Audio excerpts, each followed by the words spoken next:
Kasalukuyang bumabagyo ngayon kaya nandito tayo sa ibang setup. At bumabagyo dahil kay Opong. Opong. Baka akala nung nag-play dito na nanood, kala ko podcast yung pinlay ko. Bakit balita? Ayun na nga. So, maulan ngayon guys. But life goes on and sana safe kayong lahat. And by the time na ma-release to, sana wala na rin si Opong. Wala na yan. Monday, di ba? Monday to. Wala na yan. Promise. So, sana okay kayong lahat at sana walang parang napinsala sa inyo. Okay? At walang binaha, katulad ng baha sa Bulacan. Ito na naman tayo. Currently kasi, nakikinig kami ng hearing. Oo. Updated kami sa mga development ng hearing about dyan sa mga anomalya sa DPWH. Alam niyo na yun guys. Kung nanonood din kayo noon, good. At least aware tayo, di ba, sa nangyayari. At nauumpisahan ng ma-open ang mga ganyang usapan. Pero, don't worry, hindi tungkol dun yung ating usapan. Kasi, last week, nagpakilala kami dahil nga dun sa isang comment na akala is hindi pa kami kasal. Kasi, di pa daw siya nagpo-propose. So, nagpakilala kami last week and meron mga nag-comment. Kaya, tuloy natin yung ganong usapan. Sige, go. Sabi dito, ng isang nag-comment na si G.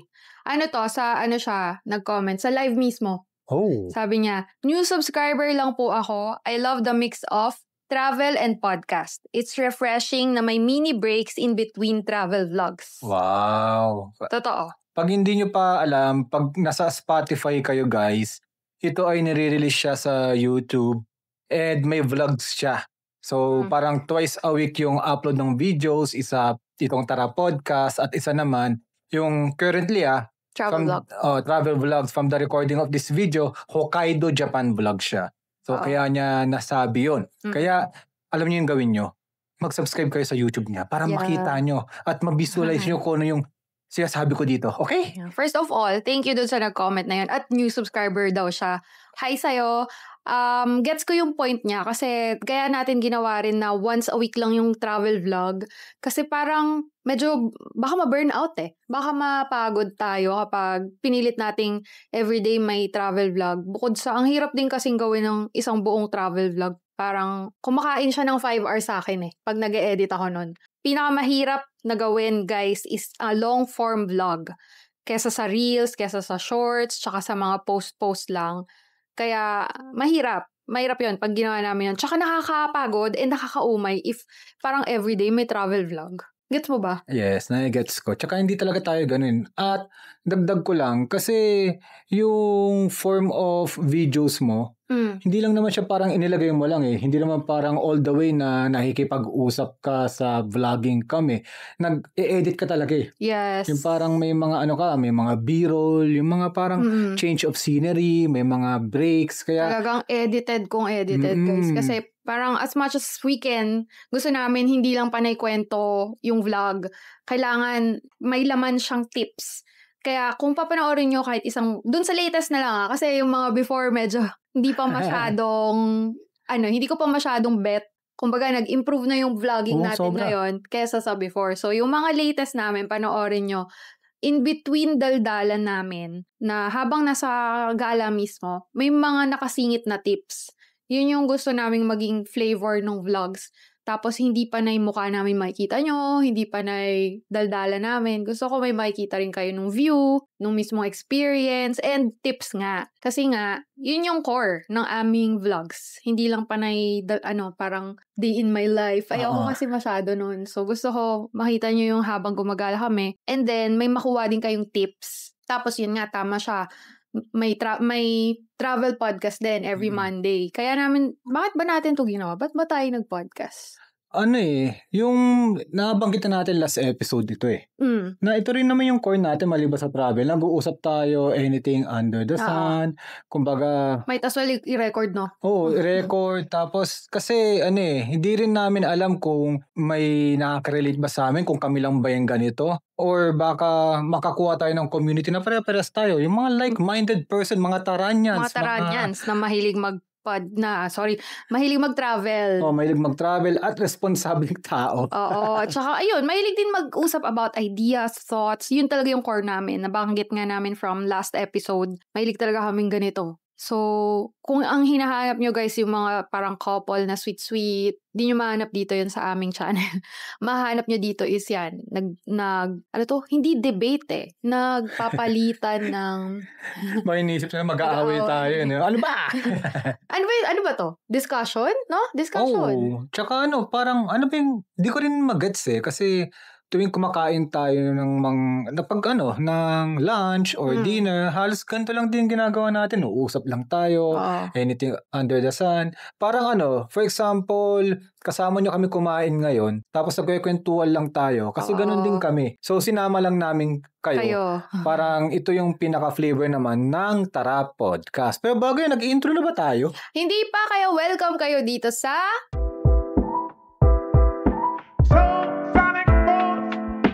Travel and Real Adulting Podcast. May pa-TV tayo ngayon kasi iba yung setup. Kasi nga, maingay sa labas, umuulan. Kaya pagpasensyahan nyo na akong bago at kakaibang ating lighting for today's video. I'm Jamie. And I'm John. So, Tara Podcast, Travel and Real Adulting Podcast siya. So, yun nga, nabanggit nga namin, di lang travel, pati yung discussion about life talaga na... Adulting, ganon. Tsaka yun nga, naging core namin yun kahit na nung hindi pa kami mag-asawa. Nung naliligaw pa lang ako sa kanya. Ayun nga, nabanggit namin last episode, ganon kami mag-usap talaga. Kumbaga, ewan ko, siguro yun ba yung nataypan mo sa akin? My brains? Yes, actually, isa yon. And yung pagiging, humorous din. Humorous ako? Oo, pero ang humor mo kasi is sarcasm. Oo. Sarcastic ka mag-joke plus, minsan dark So, level tayo doon sa part na yun. Kaya ko din makipagbiroan ng ganun. Pero, hindi natin nilabas dito. Kasi, baka makancel tayo. Sobrang guys, grabe. Kung alam niyo yung Cool Pals, yun, mahilig kami makinig sa kanila. At yun yung humor namin. Tawang-tawa kami sa mga kalokohan nila, sa mga sinasabi nila, sa mga pagmumura nila doon. Hindi lang kami ganon dito sa ating channel, iba ang ating branding. Yes. Pero behind the scenes, relate kami sa Cool Pals. At saka dagdag ko pa, yung pagmumura din, hindi rin tayo sanay oo. Diba? Never tayo nagmura sa isa't isa. Never, guys. Never. Kahit na may CCTV dito, kahit na kung may recording man si God ng mga pangyayari, wala siyang makikitang minura ko siya, nagmurahan kami. Wala. Never yun. Pinaka-mura na ba is gaga. Pero hindi galit parang nagbibiro, gago ka, ganun lang. Oo, para sa akin mura hindi siya mura Yung pinakamura talaga, yung PI, tapos merong exclamation point. Tsaka may mo. Oo, never. Yun ang hindi namin, guys. So, kahit nung hindi pa kami kasal, never, ever talaga kami nagmura sa isa't isa ng gano'n, nung PI mo. Yung pinakamalala na parang wala nang respect kapag nangyari yun. Hindi lang kahit na PI mo kahit na yung, for example, ang tanga-tanga mo. Oo, wala rin ganon. Gago mo. Ganon. Hindi kami nagmumura. So, dagdag, siguro dahil yung pagpapalaki din sa atin ng mga magulang natin. Pwede, yeah. Kasi sa amin, bawal magmura Sa amin pwede, pero parang hindi naman yung addressed sa'yo na diretso na PI mo ganon. Hindi rin ganon kumbaga expression siya. Di ba, kahit man tayo nagmumura tayo ng, ay po, tangay na. Ganon din naman tayo, di ba? Pero hindi talaga towards each other. Kasi kahit sa amin kasi, yung parang expression na mura, nung bata kami bawal sa amin okay lang. Tapos nung medyo tumatanda na ako, na parang di naman natatanggap. Kumbaga, sanay na sila. Kasi napapamura pa rin ako, kaharap ang parents ko, pero hindi talaga yung frequently. Kumbaga, hindi talaga siya. Actually, baka nga pag nakikinig dito sila, mommy and daddy, they can attest. No? Na walang mura sa bahay. Hindi kami masyadong nagmumura kahit na expression. Siguro, maganda rin, guys, kung may, children. Pinapalaki nyo siya ng maayos. Talagang wag niyo siyang turuan magmura, wag kayong magmura sa harap niya. Kasi alam ko pagtanda niya magmumura din at magmumura yan, katulad ko pati niya. Pero magkakaroon siya ng parang Katulad ako, parang respeto ko yun eh. Oo. Na hindi marinig ng magulang ko na nagmumura ako. Parang ganun. Kumbaga parang ang pangit sa akin na magawa ko yun. Okay. Ganun siya. Pero syempre, iba-iba tayo ng sitwasyon na ako lang yun. May mga iba na okay lang. Normal sa family nila yun. So, sa okay akin, lang. hindi masyado eh. Ganun. Ang layo na ng usapan, di ba? Basta ayun, dahil yun sa comment niya na ayun nga, may mini breaks daw tayo between travel vlogs and podcast. Kasi, yun, gusto rin namin na ganon. So actually, yung podcast pala guys, nasimula namin noong January. So, ang ilang episode na to? 36? 36. Episode 36. Ayun. So, next comment is, naka-relate daw siya dun sa sinabi mo last time, dun sa last episode, na nagtitrade ka kasi, di ba? So, yun. Sa podcast kasi, parang random kwento to eh. Tapos, may mga mababanggit kami na baka may isang bagay dun relatable sa inyo. So, that's why gusto rin namin nag-share katulad nitong ginagawa namin ngayon. So, yun. At sabi niya, more of this, please. So, more of this yun. Katulad nga last time na parang personal naman na, personal na kwento. Kasi, usually, ang topics namin kasi travel eh. About us pa rin naman yun. Pero yung kung paano naging tayo, yung story natin or relationship, hindi natin masyadong nakakwento. So parang, yun nga yung gusto kong, siguro half of this, kasi medyo kanina naligaw na yung topic eh. Yung half of this, tuloy natin. Dahil ang sabi ng last na nag-comment, tinapos ko yung video nyo last week, di naman na-mention or kinuwento yung mismong proposal, saan nangyari. Ano nga ba nangyari nun? Grabe, no? Ang daming chismoso sa buhay. Joke lang. Bibigyan namin ka ng mga chismis na yan. Ayan, okay. Actually, guys, ang tawag doon? I will be honest with you guys. I will be parang, di ba frank? Kumbaga, share ko lang yung paniniwala ko dati. Hindi ako naniniwala sa kasal. Alam niyo yun? Kumbaga, wala talaga akong balak mag-propose dati. Oo, sinabi mo yan. Kumbaga, para sa akin, kung mahal mo yung isang tao, yung mga marriage na yan, it is, kumbaga, di na kailangan. Ganun yung thinking ko. Di ba? Kumbaga, ano lang siya sa akin, gastos. Gastos, saka sabi mo, to make it official or yun. Legal. Pero, yung mismong, parang, yung kasal. Ano tawag doon? Wedding? Hindi. Yung marriage. Tradition, pagpapakasal, or yung action ng pagpapakasal. Yun yung hindi mo pinapaniwalaan. Yung tradition lang kasi siya. Para sa akin, tradition lang siya. Hindi naman na masyadong matradition na tao. Kumbaga, okay lang sa akin kahit na walang kasal-kasal. Pero, na-realize ko, dalawang bagay, bakit kailangan ng kasal. Nung muna tayo sa pinakalist na bagay na naisip ko noon. For legal purposes nga. Number one, legal purposes, yeah. Kasi nga, siya katulad ngayon, pag hindi kayo kasal, may mga bagay na hindi nyo magagawa. Like pag mag-a-apply ka ng visa, magta-travel. Oo. Kumbaga, hindi mo ma-declare na together talaga kayo or something. Oo, even sa pag kumuha kayo ng ari-arian, properties, laging hiwalay. Parang magiging, co-partner lang ang dating or something. Co-owners, mga ganun. Diba? Parang, basta may mga complications. Yes, yung complication. Like pagkasal na kayo, no complication. Lahat ng galaw ko, galaw niya, parehas kami. So, yun yung napagtanto ko. Yun yung one. Yung two. Yung pinaka-best reason ko talaga, kaya ako siya pinakasalan. Kasi, alam ko babae din siya.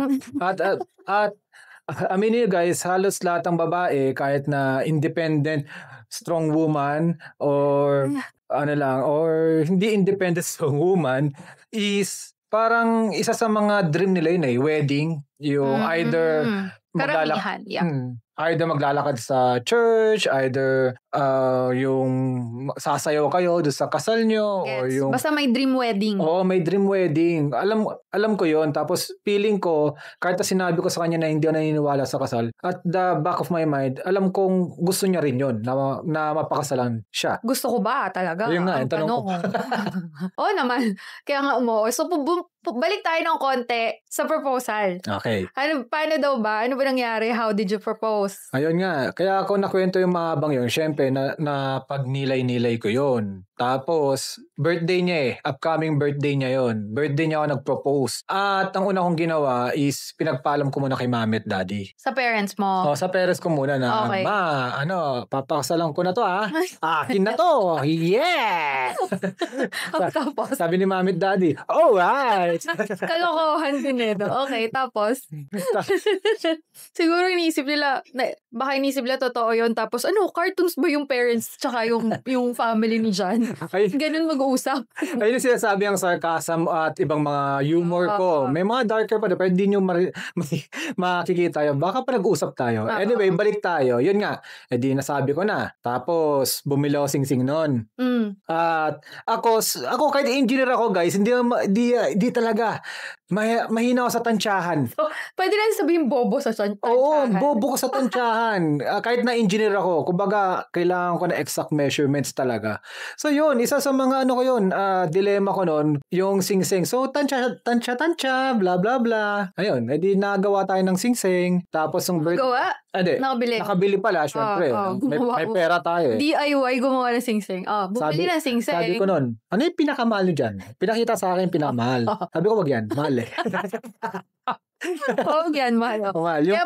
Kaya pala hinahanap yung pinakamahal kasi hindi yun yung bibling ko. Mahal eh. So, binigay sa akin pinakamura. Okay lang. Wala naman akong pake. Puro joke. Hindi. Ano yan? Mid-range. Wow. Kasi tapos, binili mo na. Ayun. Tapos yun na. Birthday mo na. Happy birthday. Happy birthday. Celebrate sila. Kanta-kanta eh. Alam nyo guys, wala akong sinabihan sa kanila. Sila eh, tight-knit yung yung family. Relationship ng family. Pati yung mga cousins. Ganun. So, lahat. Palibot. Tapos bigla na lang lumuhod. Will you marry me? Ayun na yun. Diba? Yun na. Habang kumakanta guys yung buong family ko ng happy birthday, syempre natapos na yung happy birthday, biglang umeksena siya. Lumuhod. Bida-bida, no? Oo, nagbida-bida. Lumuhod, tas may sing-sing, will you marry me? Yun. Yun lang. Super caught off guard ako kahit ganun kasimple. Wala kasi akong idea. Pati si Papa. Yun ang problema. Hindi man lang siya nagpaalam sa parents ko. So sabi ng friends ko, dapat daw pala is, let me know kung tama o mali sabi lang sa akin. Dapat daw, yung guy, pag magpa-propose sa girl, nagpaalam din sa parents ng girl. Tama ba yun? Kasi hindi niya ginawa at nagulat din yung parents ko nung nag-propose siya sa akin. Lahat kami nagulat, siya lang kasi may alam. So, yun, di ko rin alam eh. Hanggang ngayon, di ko sure. Ano ba yung tama? Ayun ang surprise, di ba? Surprise diba? Talaga. Kasi di ko siya ma-surprise eh. Di ako mahilig din sa surprise eh. At saka di ka, parang nahuhuli kita. Yun, nahuhuli. Dito lang. Except that. Walang nakaalam. Siguro kaya kung hindi pinaalam sa parents mo, para hindi mo talaga maalam. Pwede rin. Or hindi mo lang din alam. Isa pa yun. Kasi walang ano ba tawang gawin. Kasi wala akong alam sa mga tradition na yan, guys. Promise. Kumbaga, pinalaki kami ng sakto lang. Hindi kami parang, uy, wag mo gawin yan, bla bla bla. Hindi kami ma-tradition talaga. Kumbaga, just be kind. Yun lang number one rule sa amin. Maging mapagrespeto, be kind, ganun. Huwag kang masamang tao, pero yung mga tradition di na masyadong in-insert tayo. No? Wala. Kumbaga yung utos lang ni Jesus sa New Testament. Love yourself and love your neighbor. Ayun. Tapos, yun na nga, nagulat kaming lahat. Syempre nag-yes ako. Wala ka mag-no ako nun. Ano na tayo ng 7 years boyfriend-girlfriend? Oo, matagal na kami. So, 7 years na. Na talaga, alam kong mauuwi na siya sa kasal. Ganun na yon. Ganun na yung feeling ko, hinintay ko na lang. Or actually, hindi nga ako naghihintay kasi nga, meron akong, at the back of my mind, alam kong hindi ka masyadong into weddings and marriage, ganyan. Kaya hindi na ako nag-expect. Pero syempre, okay, gusto ko pa nga rin, tama ka dun. But, yun nga, nung dumating yon, as an overthinker, ito na, pag-isip-isip ko, mahal magpakasal May panggastos ba kami? May ipon ba kami? Ganyan. Ay, wait lang. Gusto ko lang ibalik konti. Yung result ng pagbili mo ng sing-sing. Guys, hindi kasya sa akin. Ang luwag-luwag hanggang ngayon maluwag. Kasya siya. Maluwag lang. Hindi sakto. Ayun. Hindi, kasya you mean nakakapasok sa daliri. Pero maluwag. Sige, yun na lang. Maluwag. So, hindi ko siya masuot until now. Siguro dapat yun ipasikipan para sumakto sa ring finger. Yun, hindi ko masyadong nasuot kasi maluwag. Yung bato nun, nawala na yata din eh. Oo, nakulang. Yun, pwede rin palagyan yun. Palagyan na lang natin. Sayang para magamit ko. Sige, paayos mo. So yun na. Balik na tayo ng konti. Naisip ko, wow, kakasal kami. Di ba magastos kung magkasal? Paano to? Anong plano kaya ni dyan? Mga ganyan naiisip ko noon. Tanong mo, anong plano ko nun? Anong plano mo noon? Alam nyo guys, yung plano ko nun, syempre, akala ko dati ang wedding worth 10,000 pesos lang. Sa akong part. Oo, yun. Oh my God. Wala talaga akong kalam-alam guys. As in, sabi sa inyo, wala talaga akong alam. So, ang kala ko, ganun lang yun. Yeah. Pwede may 10,000 na wedding Pero yung sa bagay. Pwede naman pala, civil, no? Civil. Pero yung syempre gusto kong bigyan siya na magandang kasal. So, mamaya pupunta tayo dyan sa kasal. Napamahal ng konti doon sa in-expect ko 10,000. Grabe naman yung inanda niyong budget sa isip 10,000 pesos. Wala, hindi. Pero hindi ako yung babaeng mata-turn off doon. Kasi alam ko talaga yung ugali niya before pa maging kami. Na alam ko hindi ito traditional na tao. Hindi ito, basta kakaiba mag-isip. Alam ko yun. Kaya nga, isa yung gusto ko. Hindi traditional nga mag-isip ganyan. So, sabi ko, ito for context, ang timeline kasi is, nag-propose siya December. So, yes, December po ang aking birthday. And then, naisip namin na gusto naming ikasal sa kung kailan naging tayo para isang date na lang. Tipid, which is May. So, ilang buwan na lang yon? Mga 6. Oo. Ibig sabihin, we have 6 months to prepare the wedding. Lahat-lahat na. Kailangan, nandun na yung pag-iipon, nandun na yung pagpa-planning, lahat-lahat na ng kukuning, tawag doon, mga services. Lahat yun na asikaso naman. At nasagawa. Naisagawa. Nagpakasal naman kami ng gusto naming date ng May. So, yeah. Nagawa ng paraan. Kasi may work tayo pareho. So, nakakabayad naman ng mga kailangang services. Hindi tayo nag-loan nun, no? Hindi. Kinaya naman. Tsaka hindi naman ganun kabongga or super duper mahal yung wedding natin. Ito na, sa kasal na tayo, no? Lahat DIY, guys. Ako ang naghanap talaga ng mga services na kukunin, kung saan kami kakasal. And even our wedding is non-traditional. Paano ko nasabing non-traditional? Bakit? Kasi hindi sa church. Both families namin, Catholic, pero wala namang silang say kasi kami naman yung ikakasal. So, nag-garden wedding kami, tas pastor. So, sabi nga ng mga friends ko, Christian wedding yung naging wedding nyo. Di ba Catholic kayo? Sabi ko, talaga? Hindi ko alam. Wala talaga kaming, hindi big deal sa amin. Basta gusto lang namin makasal. So, we chose garden wedding. Parang, hall lang siya. Tapos, inayusan. Tas may mga tables sa left and right. Then, may aisle. Doon na mismo yung kasal. Doon na rin yung reception. Can you picture it? Ganun kasimple. Yeah. So, yun. Syempre, sa harap yung altar. Altar ba yan? Altar. Kasi, doon tayong dalawa, di ba? Yung nakaupo na parang Hari Reyna.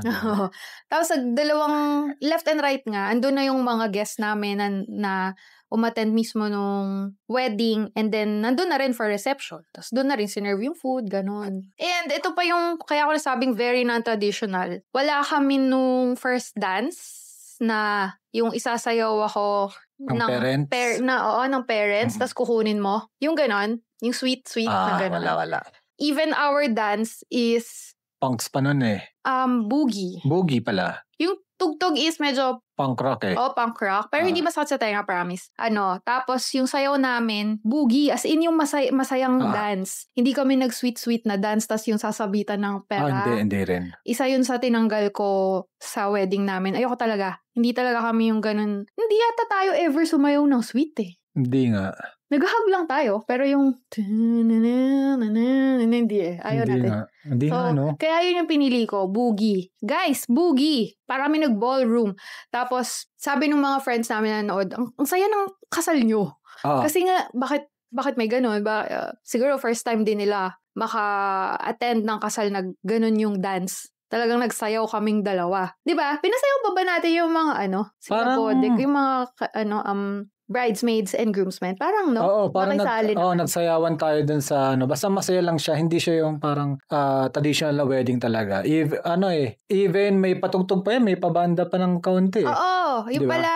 Tumugtog kasi nasa banda rin kami nun, 'di ba? So, yung mga friends namin na nagbabanda din, guest namin sila. So, sinabi namin, uy, baka pwedeng mag 2 songs kayo na acoustic. Tapos habang kumakain, yun yung tugtog sila. Mm. 'Di ba? Pero syempre after that, may background music pa rin. Pero yung music, guys, sa akin din galing. Ako namili. Sabi ko dun sa DJ, eto lang po yung papatugtugin ha. Wag po kayong magpatugtog ng iba. Even that, talagang controlled ko. Ano kaya, no?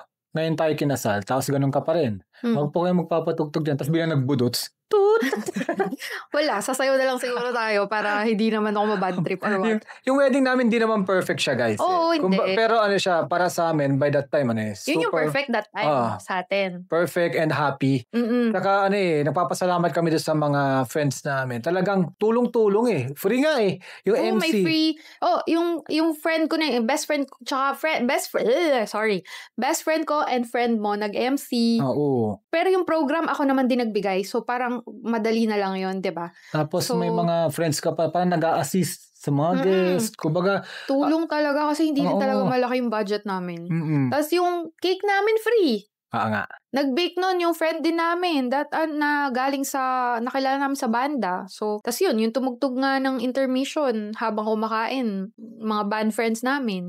Halos, dami rin naming natipid. So, hindi na nga ganun kamahal yung budget namin. Dami pa naming natipid because of those simple gestures ng friends namin. Even prenup, 'di ba? Ang nagphoto si JL, 'di ba? Even prenup free, guys, kasi may nag-alok na friend na, uy, ako na mag-picture sa inyo. Ganon. Tapos, ayun, basta, ang daming, that time talaga, yun yung perfect na wedding for us. Kasi nga, yun yung sakto sa budget, yun yung trip natin, nasa banda pa tayo nun. Pero, pag ngayon kami ikakasal, iba na. Magiging, syempre, much improved na from that. Mas maganda na siguro yung kukuhaning mga photo and video, mas magandang venue, ganon. Pero that time, yun yung perfect. Ganon. Tapos, so, walang regret. Feeling ko mas konti na rin yung guest. Ayun, eksakto. Naku, 100 yung guest namin. Baka ngayon, 50 na lang kung ngayon kami ikakasal. Ang pinakagastos lang talaga natin nun is yung syempre yung catering. Venue and food. Venue, pati yung yung gumawa ng videos, SDE, mga ganon. Pero, yun lang. Tapos the rest, di ba yung iba parang ang tawag doon, nag-hire pa ng wedding assistant, gano'n. Tayo walang gano'n eh. Oo, kasi nga, super lang tayo ng DIY, tsaka tipid lang. Kumbaga, hindi lang po siya sa travel DIY, pati sa kasalan. DIY din po siya. Yun nga, pero pag ngayon, ako kasi, syempre, mabilis na tayo mapagod, wow, tsaka marami nang ginagawa. At may mas budget na, kung ngayon tayo kakasal, lahat yun, iaano na lang natin. Kukuha na lang tayo ng services. At, lang yun, thinking lang, di naman tayo kakasal ulit. May Malay mga mo, gusto mo, Char. Di ba may mga ganon, yung parang 20-year renewal of vow. Oo. Siguro kung may ganon, baka sa ibang bansa mas gusto ko. Ako din, para tayo.